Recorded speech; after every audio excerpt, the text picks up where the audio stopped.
La vraie classe ne réside pas dans les vêtements que tu portes, ni dans la voiture que tu conduis, ni dans la quantité d'argent que tu as dans ta poche. Elle se trouve dans ta façon de parler, de marcher et dans le calme que tu conserves même lorsque tout autour de toi s'effondre. La plupart des gens pensent que l'élégance consiste à montrer, mais la véritable élégance réside dans le fait de savoir quand se taire, de choisir le mot juste et de se mouvoir avec assurance sans avoir besoin de se vanter. Aujourd'hui, nous vivons entourés de personnes désespérées d'impressionner, de crier leur réussite et d'exiger de l'attention. Mais rien de tout cela n'a de véritable poids. La personne véritablement élégante ne rivalise pas pour le regard d'autrui.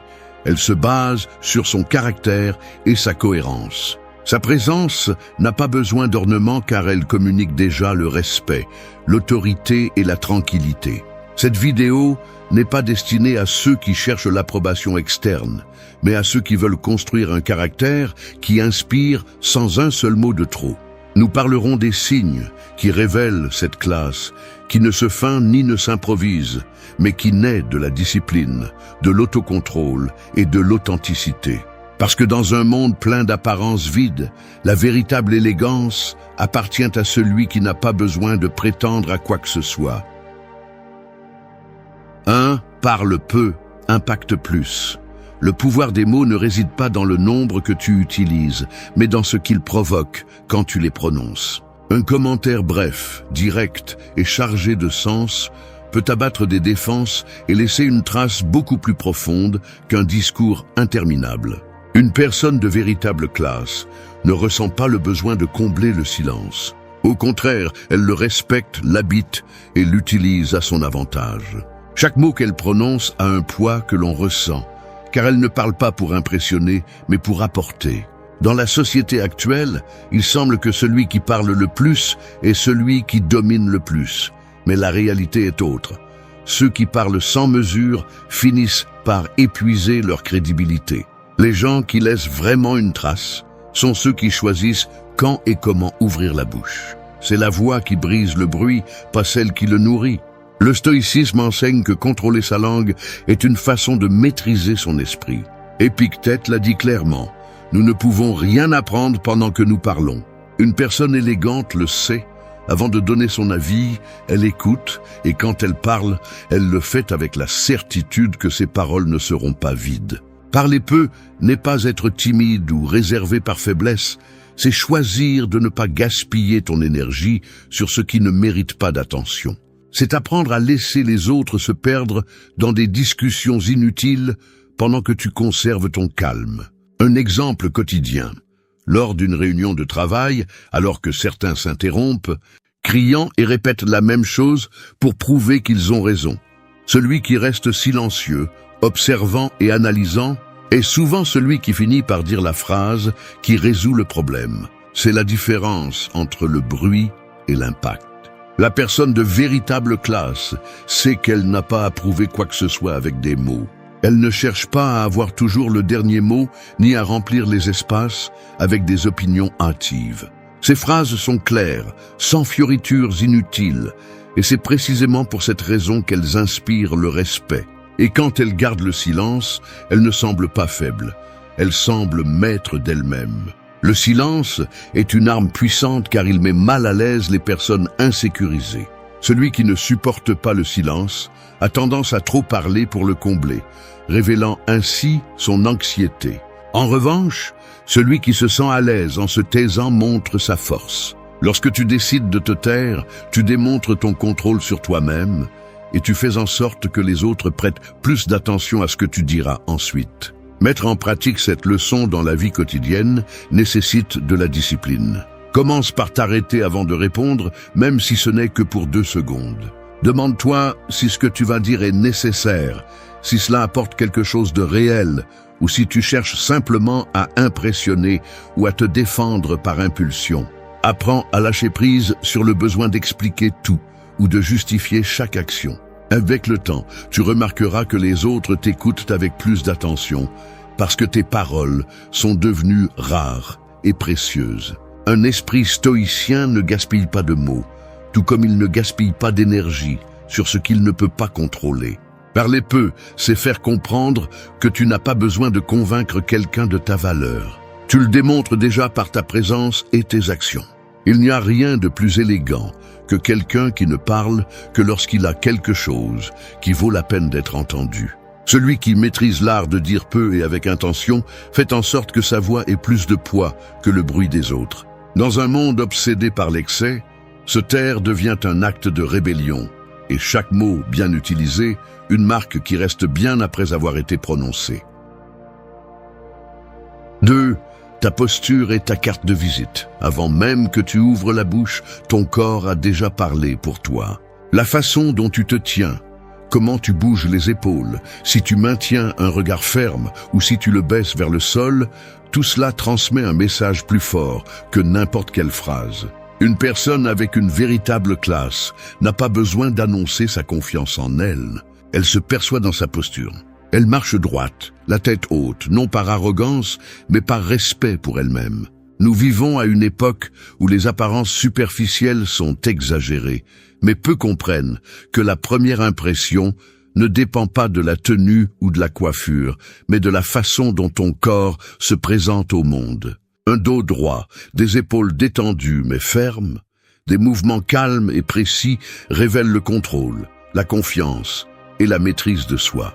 Au contraire, se voûter, regarder le sol ou croiser les bras de manière défensive communique l'insécurité même si tu ne dis pas un seul mot. Le stoïcisme enseigne que le corps est le reflet de l'esprit. Si ton intérieur est désordonné, ta posture le trahit. Si tu as travaillé sur ton calme et ton autocontrôle, cela se voit dans la façon dont tu te déplaces. Marc Aurèle disait que nous devons rester droits à l'intérieur comme à l'extérieur, car notre posture influence non seulement la façon dont les autres nous voient, mais aussi la façon dont nous nous sentons. La science le confirme. Se tenir droit et ouvrir la poitrine peut réduire la sensation de stress et augmenter la confiance en quelques minutes. Une posture solide est un rappel constant que tu es présent et conscient. Par exemple, entrer dans une salle avec le dos droit, le regard calme et les mouvements lents fait que les autres perçoivent l'autorité même avant de t'entendre parler. Ce n'est pas un acte de vanité, mais de respect pour toi-même et pour ceux qui t'entourent. Regarde autour de toi. La plupart des gens marchent avec le cou incliné vers le téléphone, les épaules tombantes, pressés, presque recroquevillés sous le poids invisible des soucis. Cette image communique la reddition avant même de commencer la journée. Changer ta posture ne résoudra pas tous les problèmes, mais ce sera le premier pas pour les affronter avec plus de détermination. Pratiquer cette leçon est simple, bien qu'elle demande de la constance. Chaque fois que tu remarques que tu te voûtes ou que tu croises les bras par habitude, corrige ta position. Garde les pieds fermement sur le sol, les épaules ouvertes, le menton parallèle au sol. Ne force pas jusqu'à paraître rigide. Cherche à transmettre la sérénité et le contrôle. Si tu es assis, évite de t'affaisser sur la chaise. Soutiens ton dos et garde le torse droit. Ces gestes subtils, répétés chaque jour, transforment la façon dont les autres te perçoivent et la façon dont tu te vois toi-même. La véritable élégance ne se limite pas aux vêtements, mais repose sur la façon dont tu habites ton corps. Un costume coûteux perd son impact si tu le portes avec le dos voûté et les bras pendus sans vie. En revanche, un vêtement simple peut sembler majestueux lorsque celui qui le porte a une posture ferme et sereine. Ta posture est ta carte de visite silencieuse. Elle parle avant toi, plus fort que tes mots et plus vite que ta réputation. Dans un monde où beaucoup cherchent à s'imposer en criant, la classe authentique se reconnaît à celui qui, par son simple port, fait que les autres le remarquent, sans effort ni ostentation. 3. Habillez-vous avec intention, non pour impressionner.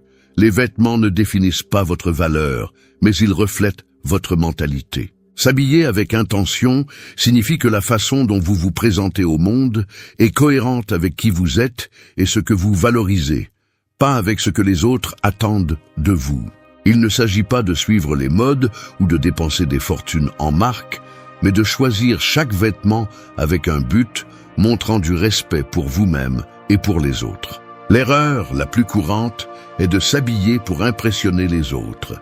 Cette quête d'approbation conduit à des exagérations, à porter des vêtements inconfortables, des couleurs qui ne représentent pas votre essence ou des styles qui ne reflètent pas votre caractère. Celui qui tombe dans ce piège finit par se déguiser, essayant de projeter quelque chose qu'il ne ressent pas.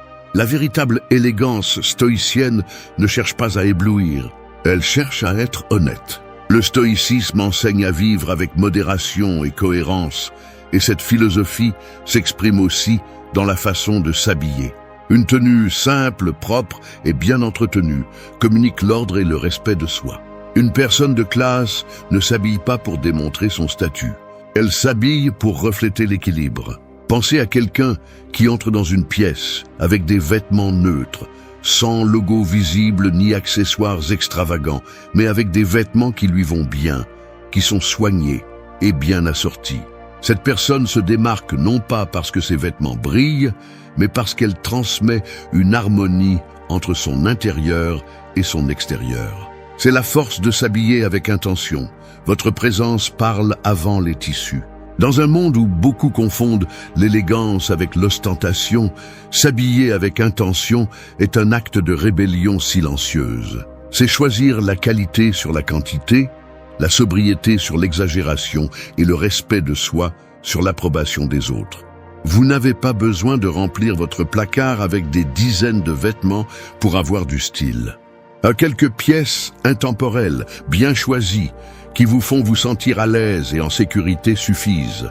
Épictète disait que la vraie richesse ne consiste pas à avoir beaucoup de choses, mais à en avoir peu besoin. Ce principe libère de la pression sociale de poursuivre les tendances et démontre que le bon goût n'est pas dans le prix, mais dans le critère. S'habiller avec intention signifie investir dans des vêtements qui durent, qui ne dépendent pas de la mode du moment et qui peuvent vous accompagner à différentes étapes de la vie.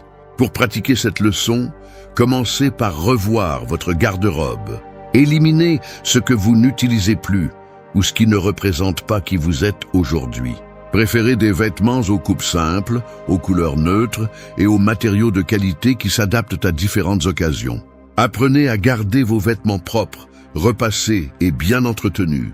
Une tenue simple mais bien conservée transmet plus de classe que n'importe quel vêtement coûteux négligé. S'habiller avec intention est aussi un rappel du respect pour le contexte. Les vêtements pour le travail, pour le repos ou pour un événement spécial ne sont pas les mêmes.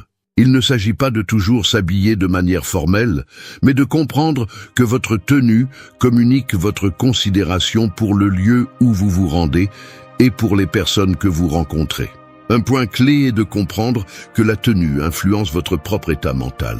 Lorsque vous choisissez bien ce que vous portez, vous ne projetez pas seulement de l'élégance, mais vous vous sentez aussi plus préparé, plus ferme et plus conscient de votre environnement. Un extérieur ordonné reflète un intérieur discipliné et vice-versa. L'élégance authentique ne crie pas, elle murmure. Elle n'a pas besoin d'ornements inutiles pour être remarquée. S'habiller avec intention, c'est déclarer au monde que vous n'avez pas besoin d'impressionner personne parce que vous êtes déjà en paix avec vous-même. 4. Garde ton calme quand tout brûle. L'élégance ne se prouve pas lors des fêtes ou dans les moments confortables, elle se révèle au milieu du chaos. Quand tout autour de toi semble s'effondrer, quand les autres crient, accusent et perdent le contrôle, la personne véritablement élégante reste sereine. Non pas parce qu'elle ne ressent rien, mais parce qu'elle ne se permet pas de réagir comme les autres. Son calme est son armure. Le monde est plein de gens qui se vantent de leur force, mais qui s'effondrent à la première difficulté. Garder son calme quand tout brûle n'est pas de l'indifférence, c'est de la maîtrise de soi. C'est l'art de te gouverner toi-même, alors que tout autour perd le cap. Le stoïcisme l'a enseigné depuis des siècles. Nous ne pouvons pas contrôler ce qui se passe, mais nous pouvons contrôler notre réponse. Épictète l'a résumé en une phrase qui vaut de l'or. Ce n'est pas ce qui nous arrive, mais ce que nous faisons de ce qui nous arrive. Pense à la différence entre deux personnes en crise. L'une perd son sang-froid, elle crie, accuse, prend des décisions impulsives qui aggravent les choses. L'autre respire, observe la situation avec froideur et agit avec précision. Qui suivrais-tu ? La sérénité, dans les moments de chaos, ne te protège pas seulement. Elle inspire confiance à ceux qui t'entourent. C'est la classe que l'on ne peut pas falsifier. L'autocontrôle est un langage silencieux que tout le monde comprend. Si tu réagis avec colère ou désespoir, tu perds ton autorité, même si tes paroles sont correctes. Mais quand tu restes ferme, même tes silences pèsent. La véritable classe ne cherche pas à démontrer sa puissance par le volume ou par les menaces. Elle le démontre en ne se laissant pas entraîner par le désordre émotionnel des autres. Garder son calme ne signifie pas réprimer tout ce que tu ressens. Cela signifie traiter l'émotion avant d'agir. Par exemple, dans une discussion animée, la plupart des gens élèvent la voix pour s'imposer. Une personne avec une élégance stoïque ralentit le rythme, regarde dans les yeux et répond avec peu de mots, mais avec fermeté. Ce contraste désarme quiconque se nourrit du conflit. Pratiquer cette leçon nécessite un entraînement quotidien.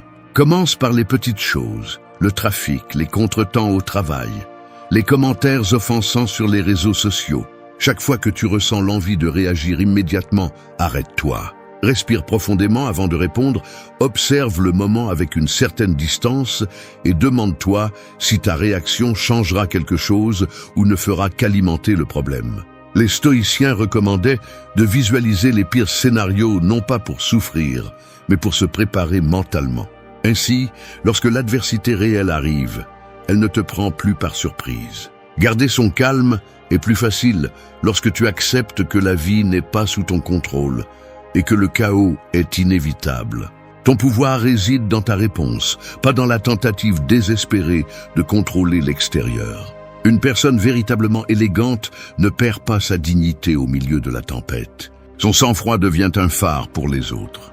Quand les autres paniquent, elle pense clairement et agit avec sagesse. Dans un monde où beaucoup se laissent consumer par les émotions, tu te distingueras non pas par ce que tu dis, mais par la sérénité avec laquelle tu affrontes l'inévitable.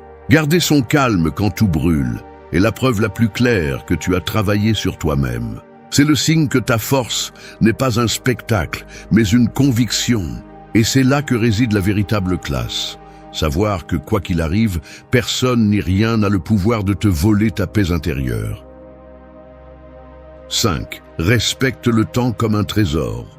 Le temps est la ressource la plus précieuse que tu possèdes, et pourtant, c'est celle qui est la plus gaspillée. Il ne se récupère pas, ne s'achète pas et ne s'arrête pas. Celui qui comprend cela et agit en conséquence possède déjà une élégance que peu de gens atteignent. Respecter le temps, c'est se respecter soi-même et respecter les autres. Il n'y a rien de plus impoli ni de plus révélateur d'un esprit désordonné que celui qui arrive en retard, qui reporte ce qui est important ou qui exige la patience des autres à cause de son propre manque de discipline. Une personne vraiment élégante ne joue jamais avec le temps, ni le sien ni celui des autres. Si elle promet d'être à un endroit à une certaine heure, elle arrive en avance. Si elle a un engagement, elle le respecte. Ce n'est pas par rigidité, c'est parce qu'elle comprend que le temps des autres est aussi précieux que le sien. Dans une société habituée aux excuses, la ponctualité et la gestion consciente du temps sont devenues un signe de respect et de maîtrise de soi. Le stoïcisme enseigne que nous devons vivre chaque jour comme si c'était le dernier. Marc Aurèle rappelait que ce n'est pas le temps des autres que l'on perd, mais le sien lorsque nous le gaspillons en distraction. Cette phrase renferme une vérité inconfortable. Chaque minute que tu passes sur des choses sans importance ne fait pas que s'envoler. Elle emporte avec elle des opportunités, des relations et du bien-être qui auraient pu changer ta vie. Observe ta routine. Combien de temps consacres-tu à des choses qui ne t'apportent rien? Des heures interminables devant un écran, des conversations vides, attendre des personnes qui ne valorisent pas ton effort, retarder des décisions que tu sais que tu dois prendre. Tout cela est une fuite silencieuse de vie. La personne élégante ne se laisse pas entraîner par cette habitude. Elle sait organiser ses priorités, rejeter ce qui ne lui sert pas et consacrer son énergie à ce qui compte vraiment. Le respect du temps se reflète dans des détails simples. Ne pas faire attendre les autres, ne pas prolonger des réunions inutiles, ne pas promettre ce que tu ne peux pas tenir. Ces gestes, bien qu'ils semblent petits, construisent la confiance et projettent la discipline. Une personne qui gère son temps avec précision inspire la confiance. Tu sais qu'elle tiendra ses promesses parce que sa vie ne se déroule pas au gré des caprices, mais avec intention. Pour mettre en pratique cette leçon, il faut prendre des décisions fermes. Commence par éliminer les engagements qui ne t'apportent rien et qui ne font que drainer ton énergie. Établis des limites claires pour les distractions et apprends à dire non lorsque quelque chose menace de te voler des heures qui ne reviendront jamais. Chaque fois que tu dis oui à ce qui n'est pas important, tu dis non à ce qui pourrait vraiment changer ta vie. Une autre pratique essentielle est de planifier ta journée avec des objectifs clairs et réalistes. Il ne s'agit pas de remplir ton agenda jusqu'à ne plus avoir une minute à toi, mais de t'assurer que chaque bloc de temps est consacré à quelque chose qui contribue à ta croissance ou à ton bien-être. Rappelle-toi que tout ce qui est urgent n'est pas forcément important. Apprends à distinguer et à prioriser. Une personne vraiment élégante ne mesure pas sa valeur par ce qu'elle possède, mais par la façon dont elle utilise son temps. Son élégance se perçoit dans la ponctualité avec laquelle elle arrive, dans le respect avec lequel elle termine à l'heure, dans la façon dont elle consacre une attention pleine et entière à chaque rencontre. Alors que d'autres perdent leur journée à courir d'un endroit à l'autre, sans but, celui qui respecte le temps marche avec sérénité parce qu'il sait où il va. Dans un monde où la majorité gaspille les heures comme si elles étaient infinies, apprendre à valoriser le temps est un acte de rébellion silencieuse. C'est choisir consciemment où tu mets ta vie, parce que chaque minute qui passe ne revient jamais. 6. Fais du silence ton plus grand allié. Le silence n'est pas vide, c'est du pouvoir. Dans un monde qui ne cesse de parler, qui récompense le bruit et glorifie les opinions rapides, celui qui sait se taire a un avantage immense. Il ne s'agit pas de réprimer ta voix, mais d'apprendre à l'utiliser avec stratégie. Celui qui maîtrise le silence n'est ni faible ni soumis, c'est quelqu'un qui sait que tout ne mérite pas une réponse et que tout le monde ne mérite pas une explication. La véritable élégance n'a pas besoin de bruit pour être remarquée. Pense aux personnes qui, sans élever la voix, parviennent à se faire entendre par tout le monde lorsqu'elles parlent. Ce n'est pas de la magie, c'est que leur silence a créé de l'attente et leurs paroles, bien que rares, sont devenues précieuses. Parler moins fait que chaque phrase a du poids, tandis que parler trop affaiblit l'autorité de ce que tu dis. Le stoïcisme a toujours défendu le contrôle de la langue. Sénèque avertissait que la parole imprudente est comme une flèche lancée, il n'y a aucun moyen de l'arrêter. Le silence, en revanche, te donne le temps d'observer, de mesurer le terrain et de choisir s'il vaut mieux répondre ou laisser le vide parler pour toi. Souvent, ce que tu ne dis pas révèle plus de maturité que n'importe quel argument. Le silence est aussi une barrière contre le chaos. Dans les conflits, celui qui se tait en premier est souvent celui qui voit le plus clair. Non pas parce qu'il n'a pas d'émotion, mais parce qu'il ne se permet pas d'alimenter le feu de la discussion. Lorsque tu décides de ne pas réagir immédiatement, tu forces les autres à faire face à leurs propres paroles. Et peu de choses mettent autant mal à l'aise les insécurisés que le fait que leur provocation se heurte à ton calme. Fais du silence un refuge pour toi.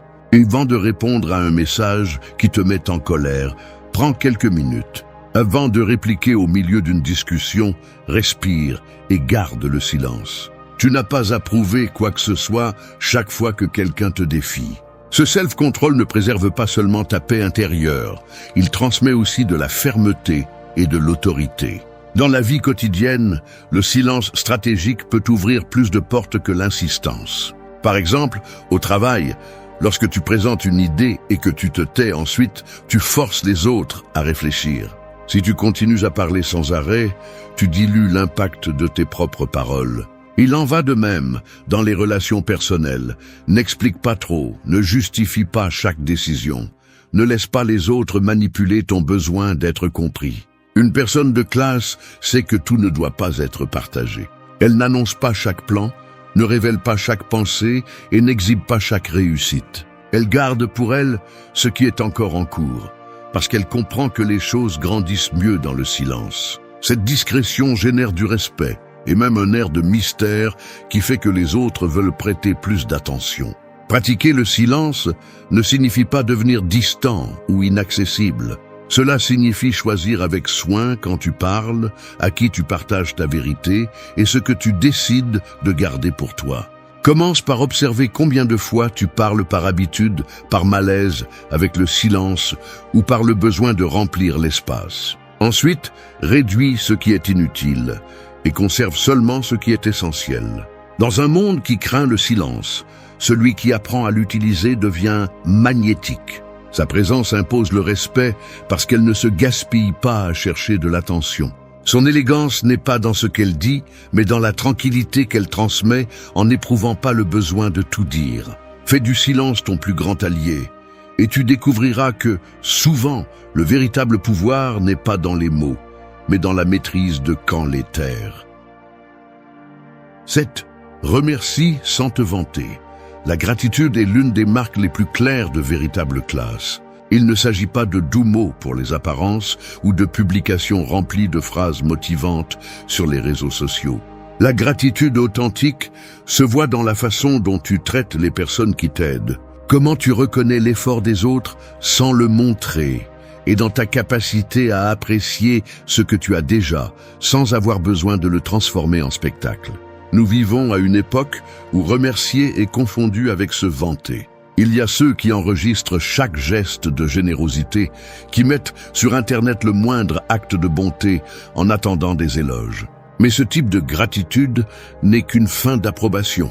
Remercier sans se vanter signifie reconnaître la valeur des choses et des personnes sans en faire un acte pour les caméras ou pour nourrir l'ego.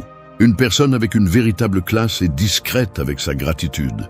Elle n'oublie pas celui qui l'a soutenue en silence et n'a pas besoin de le rendre public pour montrer qu'elle apprécie les autres. Elle remercie par des actes et avec respect, pas avec des mots vides. Quand elle reçoit de l'aide, elle le reconnaît avec humilité. Et quand elle réussit quelque chose, elle n'oublie pas de mentionner ceux qui lui ont tendu la main. Cela génère du respect, car cela montre qu'elle ne voit pas les autres comme des marches pour grimper, mais comme des personnes ayant une valeur authentique. Le stoïcisme enseigne qu'une partie de la sagesse réside dans l'appréciation de ce que tu possèdes déjà, plutôt que de te plaindre de ce qui manque. Marc Aurèle écrivait que chaque aube est un cadeau, parce qu'elle t'offre l'opportunité d'agir avec vertu et de t'améliorer en tant que personne. Cette approche t'empêche de tomber dans l'insatisfaction constante, car celui qui est reconnaissant pour ce qu'il a ne se perd pas toujours à désirer ce qui est hors de sa portée. Remercier sans se vanter est aussi un antidote contre l'arrogance. Il ne s'agit pas seulement de remercier pour les bonnes choses qui arrivent dans ta vie, mais de garder les pieds sur terre, même lorsque tu accomplis de grandes choses. Par exemple, un leader élégant reconnaît publiquement les mérites de son équipe au lieu de s'approprier le succès. Un ami reconnaissant n'oublie pas les petits gestes de soutien qu'il a reçus dans les moments difficiles. Ces attitudes construisent des relations solides et démontrent que la gratitude n'est pas un joli mot, mais une pratique quotidienne. Dans la vie de tous les jours, la gratitude authentique se reflète dans les gestes simples. Remercier sincèrement le serveur qui sert ton repas, apprécier l'effort invisible de ceux qui facilitent ton travail, reconnaître les moments de tranquillité que la journée t'offre. Il ne s'agit pas de le montrer, mais de le vivre. Ce type de gratitude silencieuse transforme la façon dont tu te relates au monde, car elle montre clairement que tu ne prends rien pour acquis. Pratiquer cette leçon nécessite un changement de mentalité. Commence par noter chaque soir 3 choses que tu remercies de ta journée, non pas pour les montrer aux autres, mais pour te rappeler que ta vie est déjà pleine de choses précieuses. Apprends à exprimer ta gratitude directement, avec des mots simples et authentiques, en regardant la personne dans les yeux. Évite également d'utiliser la gratitude comme monnaie d'échange ou comme outil pour obtenir quelque chose en retour. La véritable élégance n'a pas besoin d'annoncer combien elle est reconnaissante. Cela se voit dans son attitude quotidienne, dans la façon dont elle traite les autres avec respect et considération. Alors que beaucoup partagent le moindre succès à la recherche d'approbation, celui qui remercie sans se vanter transmet une maturité différente. Il vit en paix avec ce qu'il a et reconnaît la valeur de ce qu'il reçoit sans le faire. 8. Que tes actes parlent pour toi. La vraie classe n'a pas besoin de discours interminables ni de promesses grandioses. Elle se reconnaît dans les actes. Dans un monde où n'importe qui peut prétendre avec des mots, la vraie valeur réside dans la démonstration par l'action. Il n'y a rien de plus convaincant que quelqu'un qui, sans fanfaronnade ni justification, laisse son comportement être la preuve de son caractère. Aujourd'hui, nous sommes entourés de gens qui promettent des changements, qui se vantent de leurs vertus et qui exigent le respect rien qu'en en parlant, mais qui rarement le soutiennent par des actes. La personne avec une élégance stoïque ne rentre pas dans cette compétition vide. Elle ne perd pas son temps à se justifier ou à expliquer ses intentions. Elle agit et c'est cette cohérence qui lui donne de l'autorité. Épictète enseignait que nous ne devons pas nous préoccuper de ce que les autres pensent de nous, mais vivre de telle manière que nos actions parlent d'elles-mêmes. C'est l'essence de l'élégance, lorsque ta réputation ne dépend pas de ce que tu dis, mais de ce que tu fais tous les jours. Une personne qui laisse ses actes parler pour elle devient imprévisible pour ceux qui ne font que feindre. Par exemple, quelqu'un qui aide sans l'annoncer inspire plus confiance que celui qui publie chaque geste de générosité, ou celui qui tient sa parole en silence sans avoir besoin de rappeler au monde combien il est fiable. Ces comportements transmettent l'intégrité et le respect, des qualités qui ne peuvent être achetées ni imitées par des apparences. Si tu promets d'arriver tôt, tu arrives. Si tu dis que tu rendras un service, tu le fais sans excuse. Si tu commets une erreur, tu la reconnais et tu la corriges sans longue défense. Cette cohérence constante génère du respect, parce que les gens savent qu'ils peuvent compter sur ce que tu fais, pas seulement sur ce que tu dis. Une des raisons pour lesquelles cela reflète l'élégance est parce que cela démontre l'autocontrôle. Tu n'as pas besoin de convaincre les autres avec des mots, ni d'attirer l'attention sur tes réussites. Celui qui a confiance en ses actions ne cherche pas la validation externe. Il sait que le temps finira par révéler la vérité. Cela projette la sécurité, la maturité et un type d'autorité silencieuse qui s'impose sans effort. Pratiquer cette leçon nécessite une discipline quotidienne. Commence par parler moins de tes plans et consacre plus d'énergie à les réaliser. Laisse les résultats arriver avant les annonces. Apprends aussi à ne pas promettre ce que tu n'es pas prêt à accomplir. Mieux vaut surprendre par des actes que décevoir par des paroles. Une personne de vraie classe sait qu'elle n'a pas besoin de justifier chaque décision devant les autres. Ces actes, avec le temps, construisent une réputation solide. Cette façon de vivre ne génère pas seulement de l'admiration, elle te libère aussi de l'épuisement de devoir constamment convaincre les autres. La cohérence entre ce que tu penses, dis et fais est la base de la confiance. Cela signifie comprendre que la véritable influence ne naît pas de ce que tu promets, mais de ce que tu construis jour après jour, même lorsque personne ne te regarde. Les gens détectent rapidement l'authenticité. Et c'est pourquoi ceux qui agissent avec cohérence gagnent souvent le respect sans avoir à le demander. De plus, vivre de cette façon te libère de la pression constante d'impressionner. Tu ne t'épuises plus à justifier chaque pas ou à chercher l'approbation des autres. Tu avances simplement avec détermination et laisses les résultats être la meilleure preuve de ton caractère. Dans un environnement où le bruit abonde, être cohérent en silence est une déclaration puissante. Tu ne cherches pas l'attention, tu cherches un impact réel. Merci d'être resté jusqu'à la fin de la vidéo. Si vous avez tout vu, commentez « Je suis stoïcien » comme notre signe secret, indiquant que vous êtes un véritable apprenant du stoïcisme. N'oubliez pas de vous abonner et de liker la vidéo si elle vous a plu. Rendez-vous dans la prochaine vidéo et rappelez-vous, continuez à cultiver votre esprit stoïque. Le respect se perd d'abord dans les mots. Pas dans les erreurs, pas dans les faux pas, mais dans ce que tu laisses échapper de ta bouche sans y penser. La façon dont tu parles révèle ton caractère avant que tu ne fasses quoi que ce soit. Tu peux t'habiller avec élégance, afficher de la confiance ou avoir des réalisations à montrer, mais si ton langage sonne faible, tout cela s'effondre. Il y a des phrases qui semblent inoffensives, mais qui sont un poison lent. Je suis désolé quand il n'y a rien à regretter, peut-être, quand en réalité tu connais la réponse. Je ne peux pas quand tu n'as même pas essayé. Chaque fois que tu les utilises, tu cèdes un peu d'autorité. Et tu ne t'en rends pas compte jusqu'à ce qu'un jour, tu découvres que personne ne te prend au sérieux. Les stoïciens le savaient. Maîtriser la langue, c'est maîtriser le caractère. Sénèque disait que les mots sont la mesure de l'esprit. Tu n'as pas besoin de crier pour que ta voix ait du poids. Tu as besoin de précision, de pause et de fermeté. Les gens ne respectent pas celui qui parle le plus. Ils respectent celui qui parle avec intention. Cette vidéo ne cherche pas à ce que tu sonnes aimable, ni à ce que tu évites de déranger les autres. Elle cherche à ce que tu arrêtes de te saboter avec ton propre langage. Si tu veux qu'on t'écoute, tu dois d'abord arrêter de parler comme quelqu'un qui demande la permission d'exister.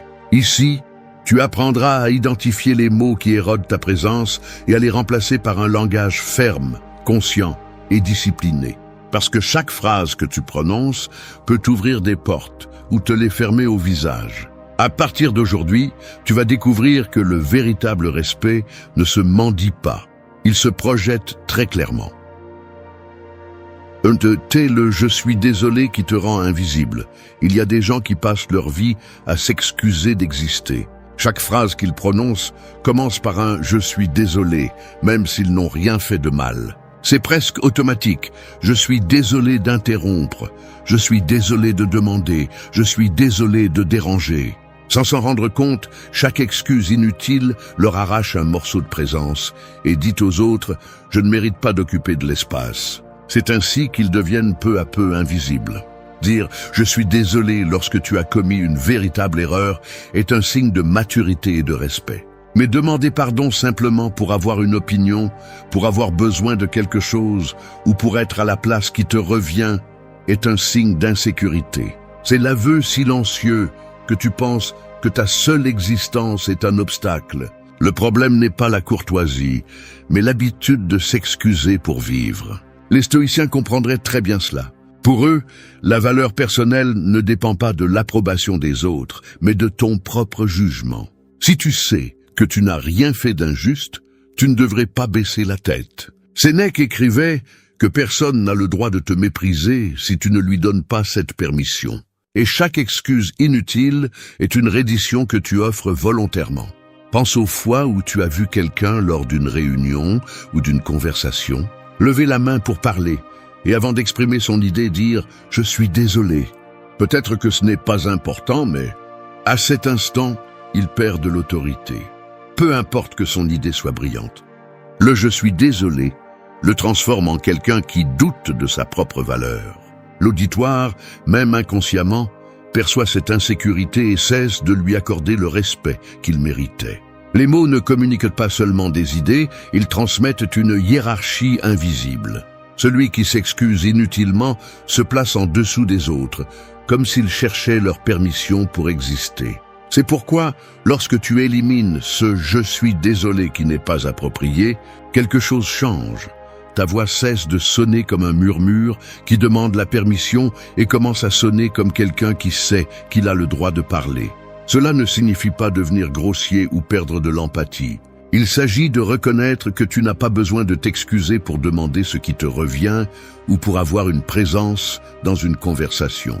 Imagine entrer dans un magasin, demander un produit et dire « Je suis désolé, pourriez-vous me montrer ce modèle ?» Tu n'as rien fait de mal, mais le « je suis désolé » communique la soumission. Si tu le changes pour « S'il vous plaît, pouvez-vous me montrer ce modèle ?» La phrase sonne polie mais ferme. Voilà la différence. La courtoisie n'est pas servilité. Pratiquer cette leçon stoïcienne implique de surveiller ton langage quotidien et de détecter chaque fois qu'un « je suis désolé » s'échappe sans raison. Demande-toi, ai-je commis une erreur? Ai-je causé du tort? Si la réponse est non, alors il n'y a rien à regretter. Garde ces excuses pour les moments qui comptent vraiment. Ainsi, quand tu les prononceras, elles auront du poids et de la crédibilité. Le respect commence par la façon dont tu te respectes toi-même avec tes mots. Si tu parles comme quelqu'un qui doit se justifier pour tout, les autres le croiront. Si tu parles comme quelqu'un qui sait qu'il a le droit d'être ici, ils le croiront aussi. À partir d'aujourd'hui, arrête de t'excuser pour exister. Parce que chaque « je suis désolé » inutile ne te vole pas seulement du pouvoir, mais entraîne aussi les autres à le faire. 2. Parle avec certitude, pas avec des ombres de doute. Les gens suivent ceux qui semblent sûrs d'eux, pas ceux qui hésitent.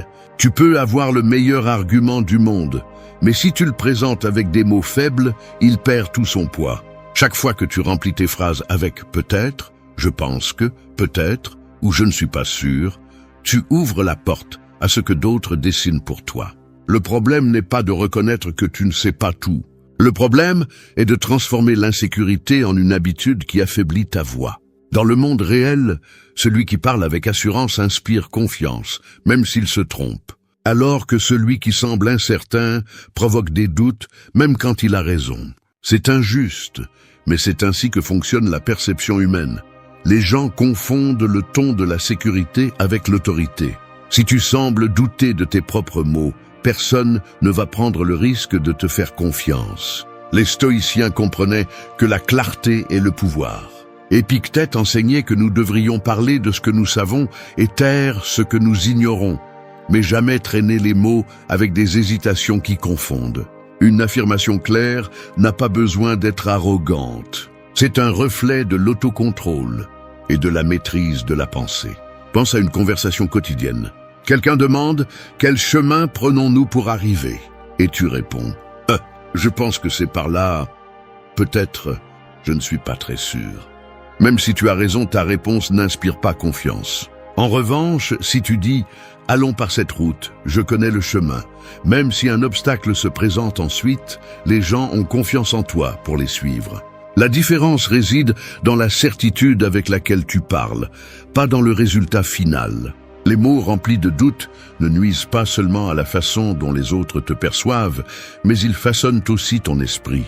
Chaque « je ne suis pas sûr » répété devient un écho qui érode ta confiance en toi. C'est comme construire un mur entre ce que tu penses et ce que tu arrives à dire.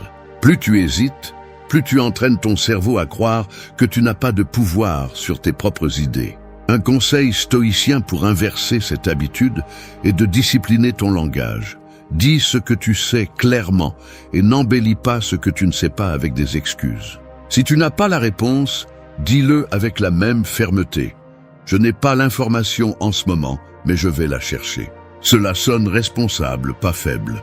Si tu connais la réponse, exprime-la sans demander la permission ni l'adoucir avec « je pense » ou « peut-être ». Dans les réunions, les discussions ou même dans les relations personnelles, les personnes qui parlent avec assurance ont tendance à diriger la conversation, tandis que celles qui se diluent dans le doute finissent par suivre le rythme des autres. Il ne s'agit pas de hausser la voix ou de s'imposer, mais d'éliminer les ombres verbales qui affaiblissent ton message.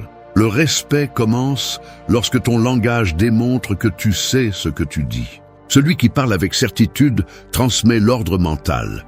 Celui qui hésite, le chaos interne. Et le monde fait confiance à celui qui semble avoir de la clarté. Commence à t'observer. Compte combien de fois par jour tu utilises des mots qui diluent ta force. Chaque fois que tu te surprends à dire « je pense que », quand tu le sais, corrige-le immédiatement. Fais de ton langage un entraînement pour ton caractère. La clarté verbale devient la clarté mentale. Parler avec certitude n'est pas prétendre que tu sais tout, c'est respecter ta voix et ton jugement. Si tu ne fais pas confiance à tes propres mots, personne d'autre ne le fera.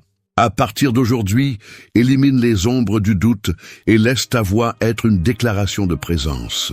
Parce qu'au final, les gens ne suivent pas le plus bruyant ou le plus sympathique, ils suivent celui qui transmet la sécurité avec chaque mot.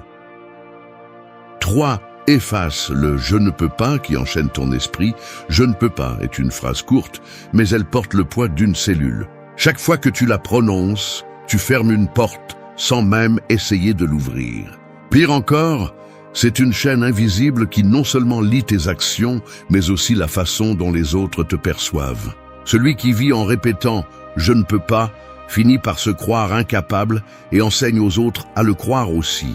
La plupart du temps, ce n'est pas que tu ne peux pas, c'est que tu ne veux pas affronter l'effort, le risque ou l'inconfort que demande la tâche. Mais le langage compte. Quand tu dis « je ne peux pas », Ton esprit l'interprète comme une limite réelle, comme si tu avais heurté un mur impossible à déplacer. Et c'est là que commence l'auto-tromperie qui affaiblit le caractère. Les stoïciens méprisaient cette attitude.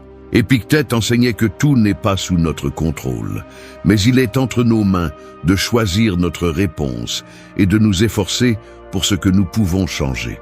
Dire « je ne peux pas » avant d'essayer, c'est renoncer à ton propre jugement et céder le commandement à la paresse ou à la peur. La vraie limite n'est pas dans l'action, elle est dans la phrase que tu as choisie pour la décrire.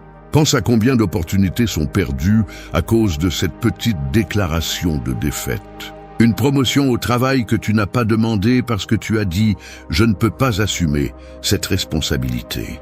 Un projet qui n'a jamais commencé parce que tu as cru « je ne peux pas y consacrer du temps ».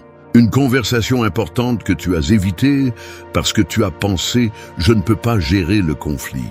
Ces mots, répétés encore et encore, non seulement freinent le mouvement, mais façonnent un caractère qui s'habitue à abandonner avant de commencer. Il y a une énorme différence entre reconnaître une limite réelle et abandonner par habitude. Dire « je ne peux pas voler » est un fait. Dire « je ne peux pas apprendre », « je ne peux pas changer », « je ne peux pas affronter » est une auto-tromperie. La première est une vérité physique. La seconde, une excuse qui érode ta discipline mentale. Les stoïciens proposaient une approche radicale. Élimine le « je ne peux pas » de ton vocabulaire et remplace-le par des phrases qui reflètent la réalité sans détruire ta volonté. Si quelque chose est difficile, dis-le. C'est difficile, mais je vais essayer. Si quelque chose nécessite du temps, admets-le. Je ne l'ai pas encore réussi, mais je travaille dessus. Le changement n'est pas sémantique, il est psychologique. Tu arrêtes de déclarer la défaite et tu commences à déclarer l'action. Observe les personnes que tu respectes. Ce n'est pas qu'elles ont plus de facilité, c'est qu'elles abandonnent rarement avec des mots. Elles savent que leur langage construit la perception que les autres ont d'elles. Un leader qui dit « je ne peux pas gérer cette situation » perd instantanément sa crédibilité. Un leader qui dit « je n'ai pas encore la solution, mais je la trouverai » inspire confiance. Pratiquer cette leçon stoïcienne signifie surveiller chaque fois que le « je ne peux pas » essaie de s'échapper de ta bouche. Arrête-toi et demande-toi, est-ce vraiment impossible ou simplement inconfortable? 9 fois sur 10, tu découvriras que ce n'était que de l'inconfort déguisé en impossibilité. Quand tu effaces le « je ne peux pas », tu commences à libérer de l'espace mental pour l'action. Tu arrêtes de te concentrer sur l'obstacle et tu commences à te concentrer sur le prochain pas possible. Cette petite discipline verbale change ta posture face à la vie et face aux autres. Tu passes de quelqu'un qui abandonne à quelqu'un qui cherche des solutions. Le respect des autres ne se gagne pas avec des plaintes ou des excuses, mais avec l'attitude de celui qui ne fuit pas le défi. Si tu veux projeter de la force, commence par changer la façon dont tu parles de toi-même. À partir d'aujourd'hui, chaque fois que tu es sur le point de dire « je ne peux pas », rappelle-toi que cette phrase ne décrit pas ta capacité réelle. Elle décrit ton choix d'abandonner et choisis un autre mot. 4. Fais en sorte que ta voix pèse plus qu'un « peu importe ». Peu importe semble être une phrase inoffensive, mais en réalité, c'est un poison lent qui affaiblit ta présence. Chaque fois que tu réponds par un « ça ne fait rien » ou un « peu importe », alors que tu as une opinion, tu deviens une ombre dans la conversation. C'est la déclaration silencieuse que ce que tu penses n'a pas d'importance. Et au moment où tu communiques que cela n'a pas d'importance, les autres cessent de te prendre au sérieux. Les mots que tu utilises pour décider révèlent combien tu valorises ton propre jugement. Dire « peu importe » peut sembler neutre, mais cela transmet de l'apathie et un manque de direction. Personne ne suit quelqu'un qui semble ne se soucier de rien.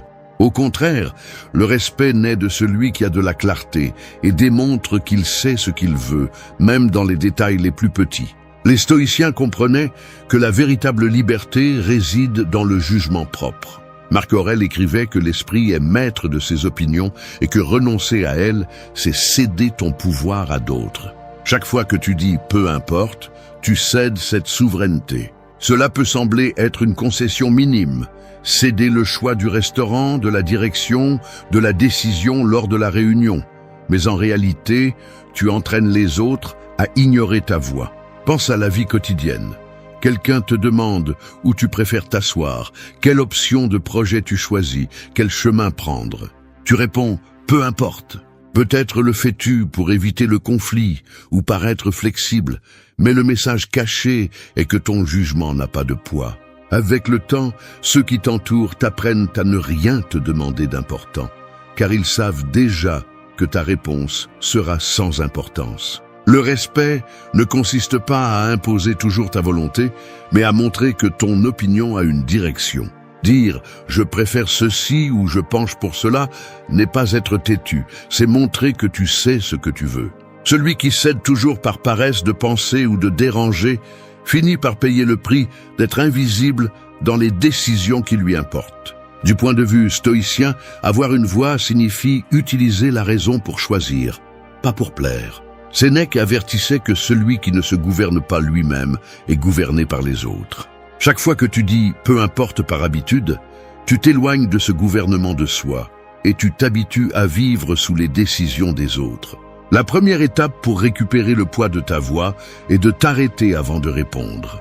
Demande-toi ce que tu préfères vraiment, même si c'est un détail minime. Exerce-toi à exprimer cette préférence de manière simple mais ferme. Si on te propose des options, choisis-en une. Je préfère ceci pour cette raison. C'est un petit acte d'affirmation qui renforce ta présence. Cela ne signifie pas devenir inflexible ou égoïste. Cela signifie arrêter de te diluer dans l'apathie. Lorsque tu parles clairement, même les désaccords sont plus respectés car ils révèlent que tu penses par toi-même. Quelqu'un qui dit toujours peu importe, non seulement perd du poids dans ses paroles, mais enseigne aussi aux autres qu'il n'a pas de limite, ni d'opinion, ni de direction. Ta voix pèse lorsque tu démontres que tu l'utilises pour décider et non pour disparaître. Chaque fois que tu choisis, au lieu de céder par inertie, tu entraînes ton esprit à se tenir fermement. Et cela se voit partout, au travail, dans les relations et dans ta propre confiance en toi. À partir d'aujourd'hui, élimine le peu importe de ton vocabulaire. Apprends à dire avec sérénité ce que tu penses et ce que tu préfères. Parce que chaque décision, aussi petite soit-elle, façonne l'image que le monde a de toi. Si ta voix ne pèse pas, tu deviens un spectateur de ta propre vie. Si ta voix a de la clarté, même dans les détails simples, tout le monde saura que ta présence compte. 5. Rompez avec les extrêmes qui tuent le dialogue. Peu de choses affaiblissent autant l'autorité personnelle que de parler depuis les extrêmes. Les mots absolus comme toujours et jamais semblent donner de la force à l'argument, mais en réalité ils le vident. Quand tu dis « tu ne m'écoutes jamais » ou « je me trompe toujours », cela sonne dramatique, mais c'est dénué de vérité. Les gens arrêtent de te prendre au sérieux parce qu'ils comprennent que tu exagères. Et une voix exagérée perd en crédibilité, même si elle a raison au fond. Le langage absolu est un marteau. Il frappe fort, mais il ne construit rien. Il sert à décharger la frustration, pas à résoudre. Et chaque fois que tu l'utilises, au lieu d'ouvrir une conversation, tu élèves un mur. Il est impossible de dialoguer avec quelqu'un qui déclare que tout est toujours ou jamais. Cette rigidité ne bloque pas seulement la compréhension, elle t'enferme aussi dans un rôle de victime ou de juge qui ne laisse pas de place au changement. Les stoïciens méprisaient les extrêmes parce qu'ils rompent le lien avec la réalité. Épictète enseignait que la vertu se trouve dans le contrôle du jugement et dans le fait de ne pas se laisser emporter par les passions. Quand tu dis « toujours » ou « jamais », tu ne décris pas les faits, tu décris ton état émotionnel à ce moment-là. Tu parles depuis la colère ou le ressentiment, pas depuis la raison. Regarde n'importe quelle discussion quotidienne. Quelqu'un arrive en retard et tu lâches, tu arrives toujours en retard. La phrase ne cherche pas à comprendre ni à résoudre le problème, elle cherche à punir. Il en va de même lorsque tu dis « tu ne fais jamais rien de bien à un collègue ou à un membre de ta famille ». Il y a peut-être eu des erreurs, mais cette exagération détruit le respect mutuel et fait que l'autre se ferme à t'écouter. Un commentaire ferme et juste pèse plus qu'une accusation démesurée. Dire « tu es arrivé en retard plusieurs fois cette semaine, j'ai besoin que tu corriges cela » a du poids et ouvre la voie à une solution. Dire « tu arrives toujours en retard » ne fait que générer des défenses. Dans le premier cas, tu sembles rationnel et fiable. Dans le second, impulsif et injuste. Adopter l'autocontrôle verbal que prônaient les stoïciens nécessite de freiner avant que les émotions ne dictent la phrase. Chaque fois que tu ressens l'envie de dire toujours ou jamais, arrête-toi et demande-toi, est-ce vraiment ainsi ou est-ce que je laisse la colère parler pour moi? Cette pause est un entraînement de caractère qui non seulement améliore ta communication, mais renforce aussi ton autocontrôle. Le respect se gagne lorsque ton langage reflète la justice et l'équilibre. Personne ne fait confiance à celui qui déforme les faits pour gagner un argument. Si tu veux que tes paroles aient de l'autorité, parle avec précision. Nomme les faits, n'exagère pas le schéma. Les gens respectent davantage celui qui peut signaler un problème sans tomber dans le dramatisme. Pense aux figures que tu considères comme des leaders. Tu les verras rarement parler en extrême. Ils savent que chaque mot compte et qu'une affirmation exagérée peut détruire leur crédibilité. La force de leur voix vient de la calme et de la précision, pas de l'excès. Commence à remarquer combien de fois par jour tu utilises des absolus et corrige-les.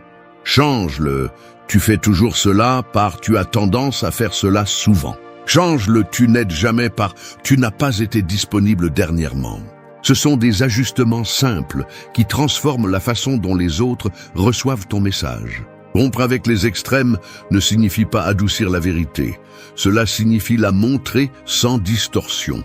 En le faisant, tes paroles cessent de sonner comme une attaque et commencent à sonner comme un appel au respect et à la solution. Et c'est la voix qui vaut la peine d'être écoutée, celle qui ne cherche pas à humilier ni à dramatiser, mais à influencer avec clarté et justice. 6. Maîtrise l'art de la pause avant chaque mot. L'un des signes les plus clairs du manque de contrôle personnel est la précipitation à répondre. La plupart des gens parlent comme si le silence était un ennemi à combler le plus rapidement possible. Les mots sortent précipitamment, sans filtre, et dans cette vitesse, la clarté, le respect et souvent la dignité se perdent. Celui qui ne maîtrise pas la pause semble esclave de ses impulsions, et personne ne respecte celui qui ne peut pas gouverner même sa propre langue. Le pouvoir de la pause n'est pas nouveau. Les stoïciens la voyaient comme un acte d'autocontrôle. L'esprit qui sait s'arrêter un instant avant de parler montre qu'il n'est pas dominé par l'émotion. Sénèque disait que celui qui est maître de ses mots est maître de son esprit. Et cette pause, aussi brève soit-elle, sépare le sage de l'impulsif. Pense aux discussions quotidiennes. Quelqu'un te provoque, élève la voix, t'accuse de quelque chose d'injuste. La réaction commune est de répondre immédiatement, en rendant le coup avec la même intensité. Mais si tu donnes cet espace bref avant de répondre, tu désarmes le conflit. Cette pause n'est pas une faiblesse. C'est une stratégie. Elle te donne le temps suffisant pour choisir les mots qui pèsent, pas ceux qui blessent. La pause a aussi un effet psychologique sur ceux qui t'écoutent. Une personne qui ne se précipite pas à répondre transmet l'autorité et la sérénité. Ces mots semblent calculés, pas lancés au hasard. C'est le genre de présence qui fait taire une salle sans élever la voix. En revanche, celui qui se précipite à combler chaque silence projette de l'anxiété et de la faiblesse. Dans la vie professionnelle, la pause est encore plus puissante. Un leader qui garde un moment de silence avant de répondre à une question difficile montre qu'il réfléchit, que sa réponse n'est pas impulsive. Cette impression de pensée et de contrôle donne du poids à ce qu'il dit ensuite. Il en va de même dans les conversations personnelles. Une seconde de silence avant de parler donne de la valeur à tes mots, comme s'ils avaient été choisis avec soin. Pratiquer cette discipline stoïcienne est simple en théorie, mais difficile en pratique. Respire avant de parler.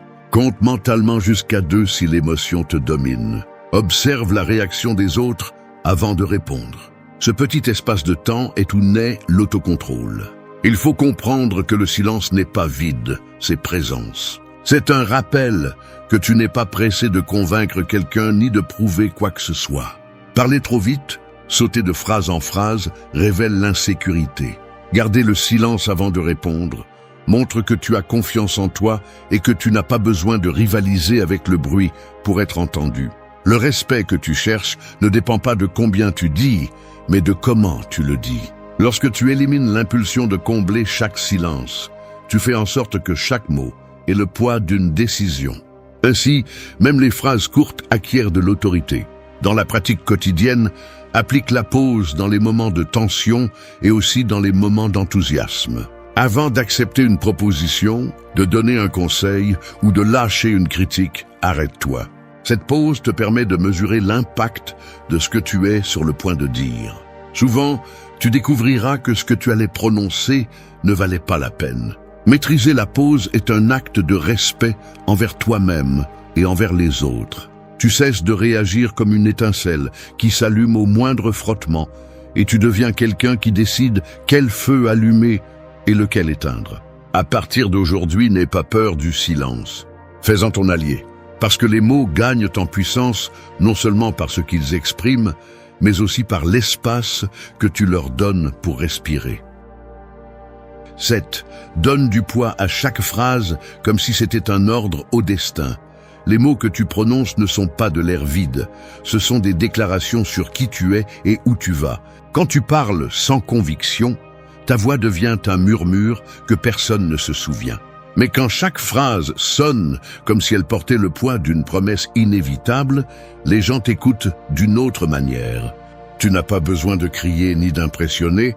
Ce qui fait que tes mots comptent, c'est le pouvoir qu'ils transmettent en étant dits avec intention. L'erreur commune est de parler comme si rien n'avait d'importance. Des phrases lâches, des commentaires sans soin, des affirmations fades qui se dissolvent dans l'air. Cette façon de s'exprimer est celle qui fait que les autres ignorent tes idées, même si elles sont bonnes. L'autorité ne vient pas de dire beaucoup, mais de dire ce qu'il faut, avec un ton qui montre que tu crois en ce que tu affirmes. Les stoïciens le comprenaient bien, le verbe façonne l'action. Épictète enseignait que nous devons parler seulement de ce qui est nécessaire et le faire avec la même discipline avec laquelle nous entraînons le corps et l'esprit. Chaque phrase est un acte de volonté. Elle révèle le contrôle que tu as sur toi-même. Si tu parles avec indécision, tu reflètes le chaos intérieur. Si tu parles avec fermeté, tu démontres que ton caractère soutient ce que tu dis. Pense à la différence entre ces deux réponses. Peut-être que je pourrais essayer et je le ferai. La première sonne comme un désir fragile, la seconde est un engagement. Quand tu parles comme si tes mots étaient un ordre au destin, tu commences à influencer ton propre esprit et aussi ceux qui t'écoutent. Ils perçoivent que ce que tu dis n'est pas un caprice passager, mais une décision qui a déjà pris forme. Il ne s'agit pas de sonner dramatique, mais de prendre soin du poids de chaque phrase. Cela signifie éliminer l'excès de mots qui diluent le message. Moins de justification, moins de détours. Parler avec détermination oblige ton cerveau à s'aligner avec tes mots. Ainsi, le langage devient une ancre qui te maintient ferme quand le doute ou la peur apparaissent. Dans la vie quotidienne, applique cette leçon en t'engageant avec des objectifs, en fixant des limites ou en exprimant des besoins. Ne dis pas « j'essaierai de fixer des limites ». Dis « à partir d'aujourd'hui, je fixe cette limite ». Ne dis pas « j'espère m'améliorer ». Dis « je vais m'améliorer ». Cette différence de langage change non seulement la perception des autres, mais aussi ta relation avec le défi que tu affrontes. Donne du poids à tes mots en parlant moins et en promettant moins, mais en accomplissant plus. Quand les autres perçoivent que tes phrases sont peu nombreuses, claires et cohérentes avec tes actes, ta voix commence à avoir le respect d'un ordre silencieux. Parler comme si chaque phrase était un ordre au destin ne signifie pas être inflexible ni autoritaire. Cela signifie reconnaître le pouvoir de la parole comme reflet de ton caractère. À partir d'aujourd'hui, laisse chaque chose que tu dis avoir une intention, une direction et une fermeté. Parce que le monde n'écoute pas celui qui parle le plus, mais celui qui prononce des mots qui semblent avoir un destin inévitable. 8. Utilise le silence comme ton meilleur argument. Le silence est l'outil le plus sous-estimé dans un monde qui ne cesse de faire du bruit. La plupart des gens ont peur de se taire parce qu'ils pensent que s'ils ne parlent pas, ils perdent de la présence. Mais le silence ne te rend pas faible. Au contraire, quand tu le maîtrises, il devient la forme la plus pure d'autorité. Un silence bien placé peut désarmer celui qui t'attaque, mettre mal à l'aise celui qui ment et mettre en valeur la vérité plus que 1000 mots. Pense à la dernière dispute que tu as assistée. Presque toujours, celui qui parle le moins gagne. Non pas parce qu'il a moins d'arguments, mais parce qu'il sait attendre. Celui qui se précipite pour remplir chaque vide avec des explications finit par perdre le contrôle de la conversation. Celui qui se tait stratégiquement montre qu'il n'a pas besoin de se justifier, ni de convaincre quelqu'un en criant. Ce calme est du pouvoir, et les autres le ressentent même s'ils ne peuvent pas l'expliquer. Les stoïciens voyaient le silence comme une discipline essentielle. Sénèque avertissait qu'il faut apprendre à se taire plus qu'à parler, car dans le silence, l'esprit s'ordonne et le caractère se révèle. Ils ne se taisaient pas par lâcheté, mais par respect pour leurs propres paroles. Un homme qui parle tout le temps sans réfléchir perd de la valeur à ses propres yeux et à ceux des autres. En revanche, celui qui se permet de garder le silence devient quelqu'un dont la voix est écoutée attentivement lorsqu'il décide de le rompre. Le silence a aussi un effet psychologique sur les autres. Il les oblige à affronter leurs propres paroles. Face à une provocation, si tu réponds calmement puis te tais, l'autre se sent exposé à son propre bruit.